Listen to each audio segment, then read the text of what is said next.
કારેલીના સરપંચ કશિશ કુરેશીનો ભરવાડ સમાજ પર આક્ષેપ। ગંગાધરામાં ભરવાડોએ દબાણ કર્યા બાદ દાદાગીરી કરવામાં આવતી હતી। રોજ નાની નાની બાબતમાં મારામારી પણ કરતા। જેમણે જે કરવું હોય એ કરે, હું મારા ભાઈને ન્યાય અપાવીશ। કેટલાક લોકોનું ષડયંત્ર આ ઘટનામાં હિન્દુ મુસ્લિમનું રાજકારણ ઘુસાડવાનું। કારેલીમાં જે થયું તે ખૂબ ગંભીર। અનેકવાર આવી ઘટના બને છે। પોલીસ કાર્યવાહી કરે તેવું પણ સરપંચનું કહેવું છે। મૃતક હસમુખભાઈને ન્યાય મળવો જોઈએ તેવું પણ કશિશ કુરેશીએ કહ્યું। આ વિશે વધુ જાણકારી માટે સંવાદદાતા અમિત આપણી સાથે લાઈવ જોડાયા છે। અમિત, સરપંચ જે પ્રમાણે દ્રઢપણે માની રહ્યા છે કે ન્યાય મળવો જ જોઈએ હસમુખભાઈને, શું જાણકારી?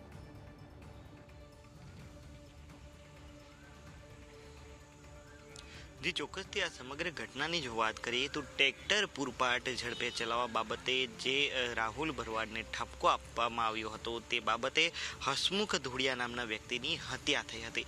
જો કે આ ભરવાડો છે ગંગાધરાના ભરવાડો છે અને હસમુખ ધોળિયા રહેવાસી છે કારેલીના। જો કે આ બંને ગામ વચ્ચે રેલવે ક્રોસિંગ આવેલું છે અને માત્ર એટલો જ તફાવત છે, રેલવે ક્રોસિંગ પાર કરતાની સાથે જ બંને ગામની હદ શરૂ થઈ જાય છે। મહત્વની વાત છે કે આ હસમુખભાઈ છે કારેલી ગામના વતની છે અને રાહુલ ભરવાડ છે તે ગંગાધરાનો વતની છે। રાહુલ ભરવાડ પૂરપાટ ઝડપે ટ્રેક્ટર ચલાવતો હતો અને ત્યારબાદ હસમુખભાઈએ ઠપકો આપ્યો અને ઠપકો આપ્યા બાદ રાહુલ ભરવાડ છે તે સમગ્ર મામલે આજે હસમુખ ભરવાડને ઉશ્કેરવાનો પ્રયાસ કરતો હતો, ગંગાધરામાં બોલાવવાનો પ્રયાસ કરતો હતો। અંતે હસમુખભાઈ 7 તારીખના રોજ ગંગાધરામાં આવ્યા સમાધાન માટે, પરંતુ તે સમયે રાહુલ અને તેના સાગરીતો હસમુખભાઈને એટલો માર માર્યો કે તેમનું હોસ્પિટલમાં સારવાર દરમિયાન મોત થયું। અને હવે આ સમગ્ર મામલે જે એક વાત શરૂ થઈ છે, હિન્દુ મુસ્લિમનું રાજકારણ છે ઉપજાવવામાં આવી રહ્યું છે। કારણ કે તેનું મુખ્ય કારણ એ છે કે અહીંયાના જે સરપંચ છે તે જે છે કારેલીના સરપંચ જે છે તે મુસ્લિમ સમાજમાંથી આવે છે।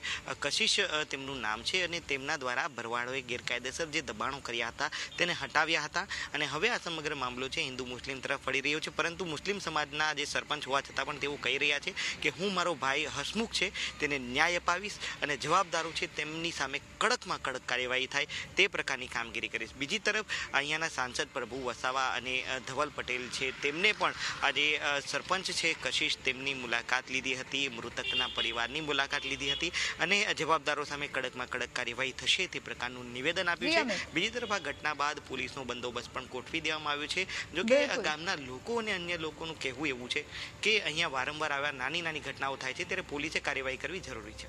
અમિત, આભાર આપનો જાણકારી આપવા માટે।